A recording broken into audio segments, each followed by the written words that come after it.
Welcome to the SMITE God Reveal for Anhur, Slayer of Enemies. Anhur, the lion-headed Egyptian god of war, slays his enemies with spear and guile, weapons equally as sharp. As a son of Ra, Anhur and his sister Bastet rode in the golden barge their father sailed across the sky each day. They protected the ship at dawn and dusk from the world serpent, Apep, who lurked at the horizon.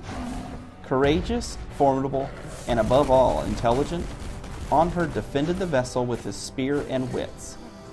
With Apep gone, Ra became pharaoh, Bastet became the goddess of cats and women, and Anhur donned the mantle of the god of war. This is how he became known as the Slayer of Enemies. In SMITE, Anhur uses his spear to play the role of a ranged physical assassin. Anhur's passive is called Cripple. All of Anhur's spear attacks reduce the target's physical power by 20% for 3 seconds. As you can see here, after being hit by Anhur, Odin's basic attacks do less damage. His first ability is called Shifting Sands. Anhur summons an obelisk out of the ground that slows nearby enemies. All of Anhur's basic attacks also do more damage to any enemy standing in the surrounding sands.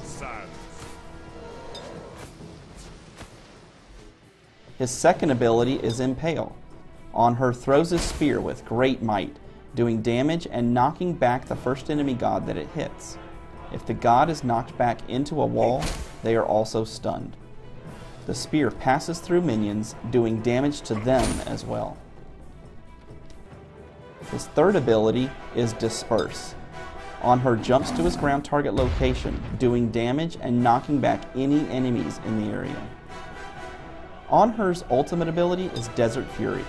Anhur channels the fury of the desert, throwing multiple empowered spears that pass through everything, doing damage to all enemies in their path.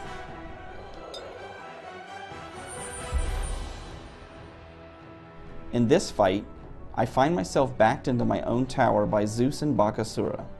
I see my allied Zeus preparing to attack from the jungle.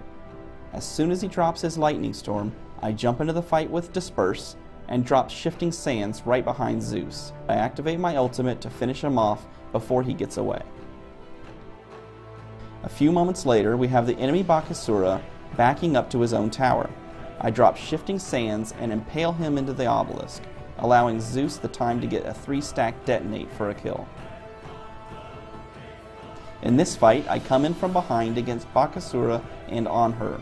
I impale Bakasura into the wall and throw down Shifting Sands to keep him in range of the lightning storm. I switch to the retreating Anhur and activate my ultimate to get him low as I run past him. He uses Shifting Sands, and I impale him on his own obelisk as Zeus gets the double kill.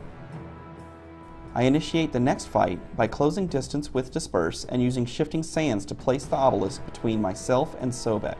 I impale Zeus to the wall and activate my ultimate as I back up to avoid Sobek's charge. I fire basic attacks into the fight to pick up a double kill. An enemy Bakasura joins the fight late and tries to escape. I use Disperse to close distance and use Shifting Sands into an impale to try to stun him, but he narrowly escapes.